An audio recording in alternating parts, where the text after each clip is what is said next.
చాలామంది పాతకాలంలో ఏం చేసేవాళ్ళంటే సబ్బు వాడేవాళ్ళు కాదు. సబ్బు ఎందుకు వాడేవాళ్ళు కాదంటే, సబ్బు అనేది మురికిని పోగొడుతుంది. కానీ శరీరం మీద 2 ప్రత్యేకమైనటువంటి పొరలు ఉంటాయి. మనం సబ్బు ఎక్కువగా వాడినప్పుడు ఆ 2 పొరలు కూడా క్రమక్రమంగా వాటిలో ఉన్న రసాయనాలు కోల్పోతాయి.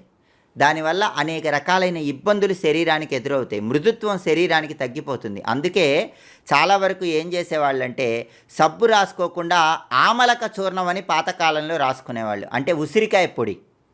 ఉసిరికాయ పొడి శరీరానికి రాసుకొని పాతకాలంలో స్నానం చేసేవాళ్ళు. అప్పుడు ఉసిరికాయ పొడిలో ఉన్నటువంటి ఔషధియుక్తమైన గుణాలు ఆరోగ్యాన్ని కలిగింపజేస్తాయి. సబ్బు అందుకే ఎక్కువ సార్లు వాడకూడదండి. చాలామంది ఊరికే సోప్తో చేతులు వాష్ చేసుకుంటూ ఉంటారు. సబ్బు ఎక్కువ వాడితే అక్కడ పైన ఉన్నటువంటి రసాయనాలు అనేవి చర్మంలో తొలగిపోయి చర్మం అనేది మృదుత్వం కోల్పోతుంది. కాబట్టి